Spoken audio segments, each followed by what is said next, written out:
Now, once in a while, a new Chinese billionaire will emerge from the shadow realm and lay claim to a piece of the internet for a couple months, and then of course disappear into the fog of war as the hype inevitably dies down. Not so much for the topic we have at hand today, and that's because this man is in a league of his own in terms of infamy. Now, he doesn't exactly have the best reputation, and the more you look into it, the worse it probably gets. But then also considering that there is a real-world possibility that he may potentially see this video, rest assured that no shit talking will be done today, Your Grace. Now, Wang Sicong, or more commonly referred to as Principal Wang, national husband, and of course my personal favorite, China's richest professional son. God, I wish that was me. Now, he may not be as well known in the West, but if you're into competitive gaming, you must have at least heard of his team at least once, because he's actually the mastermind behind the professional esports team IG, and takes credit in single-handedly revamping the esports scene by decisively swinging public opinion and making it into an actual job people like your parents would take seriously the moment the checks land. Now, this is of course thanks to the age-old self-fulfilling prophecy, a boss with deep pockets wins the race. But we're not here to talk about that. Okay, so his story begins where he was sent to study abroad at the age of 5, okay? All the way until where he graduated from the University of London with a degree in philosophy. Now, legend has it that Wang Sicong once walked into a bar. The bartender asks, "Would you like a drink?" In which Sicong replies with, "I think." Okay, that didn't really happen, it was a shit philosophy joke. Anyways, now interestingly, sources suggest that he didn't exactly live the typical lifestyle you'd expect a man of his status to live. A few of his close friends mentioned online that he mainly kept a low profile socially, and he wasn't particularly surrounded by a bunch of people all the time, but instead chose to immerse himself in games, manga, and anime. Now, at one point he was even said to have worked as a freelancer, a subtitle translator for anime and manga streaming platforms. Now, you could be thinking to yourself, what a humble guy, bro's just living life, you know what I'm saying? Well, all of that above happened because Wang didn't actually know he was rich. Or at least he thought his dad was just a regular rich guy until one day his friend must have just pulled up and been like, "Yo, you know your dad's actually him, right? You know, actually, let's take a look at the feats of the king himself." Okay, Wanda Group is a multinational conglomerate with a significant, it's a lot of glazing. World's largest cinema chain operator, luxury hotel management, cultural tourism, job creation, philanthropy. Yeah. Oh shit, they even got a 20% stake in Madrid. Okay, I did not know that one. Okay, but to put it simply, they were so big at one point in time, I'm pretty sure the average Chinese citizen would watch a movie they financed in a theater they owned inside a mall they built next to a hotel they developed while watching a live stream review in a platform that they have stake in.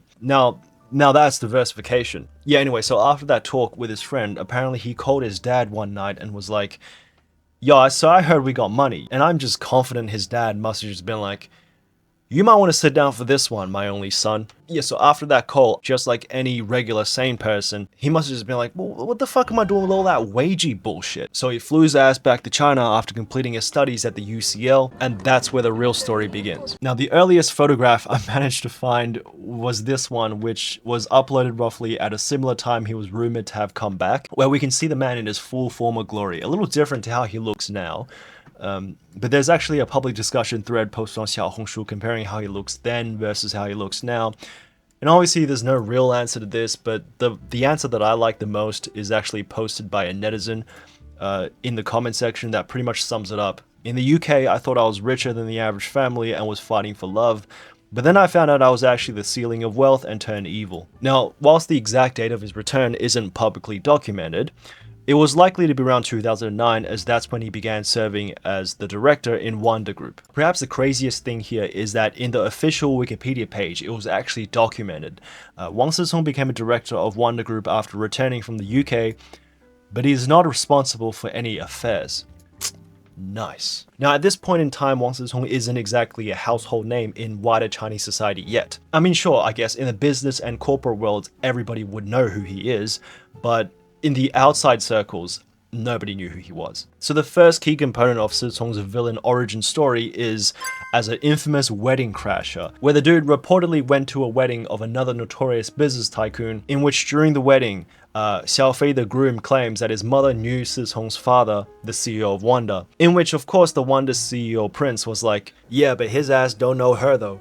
So, in fact, that little wedding incident lit up China's Twitter equivalent with a full-blown debate between two business tycoons. I say debate, but it's really more of a shit-talking session. And in classic Wang Sicong fashion, he clapped back with a reply so blunt, so unfiltered that no regular celebrity would even dare to type this way, or else it's goodbye to your PR.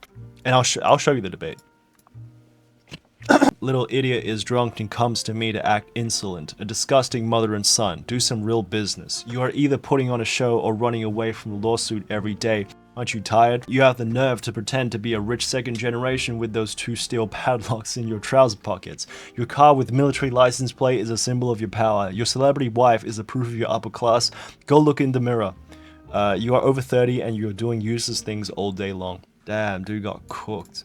Yeah, so that was like a fairly early incident that really got the media starting to pay a little bit more attention to Wang Sicong. And at first his dad was like, you know, classic rich kid. What can you do about him?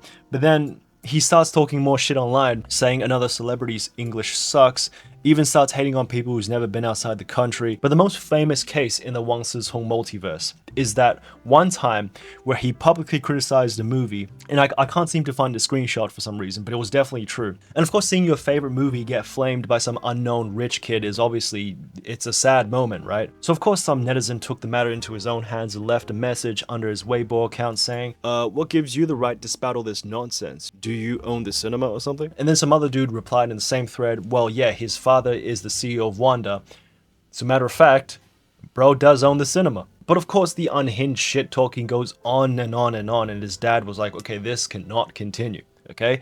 Son, you're gonna get us cancelled. So he figured out a brilliant plan to keep his son busy, whilst at the same time also honing his business management skills. And you know what he did? You know how some parents give their kids an iPad or some kind of brain rot technology to get their kids to stop crying and shut the fuck up? Well, that's kind of like what he did, except instead of an iPad, he gave him 70 million USD and was like, hey, just go to town, all right? And if you fail, this is a clip of him saying that, if you fail, I'll give you some more. But if you fail again, you'll have to come back and take over my multi-billion-dollar company as punishment. So Wang Sicong takes the 500 million, starts Prometheus Capital, headquartered in Beijing, ambition dialed to the max, baby. But you know, what do you do with all that money? Well, throughout the timeline of 2009 to 2019, Prometheus Capital actively invested in 33 projects and won 29 deals out of the 33. A little bit of this, a little bit of that ass investment strategy, you know what I mean? Now, the most successful case is, of course, when he was involved in the esports scene, where his strategy is to invest in top players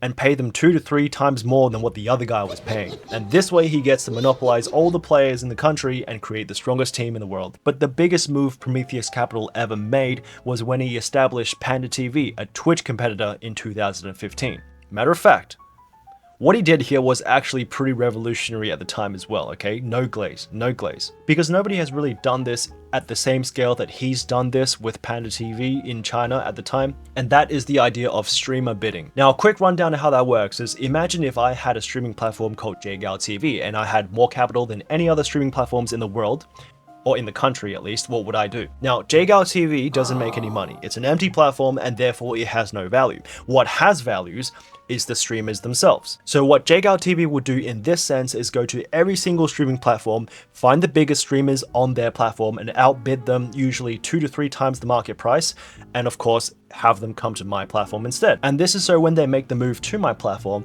not only do they bring the resources with them, but they also kill the competitor in the process, achieving 2 birds with 1 stone. And my platform becomes a motherfucking goat. Now that's what PandaTV did, and it quickly became one of the biggest streaming platforms in the country. But of course he committed the cardinal sin that any entrepreneur in the e-commerce field would not dare to commit, which is not checking in with the internet god himself, Pony Ma.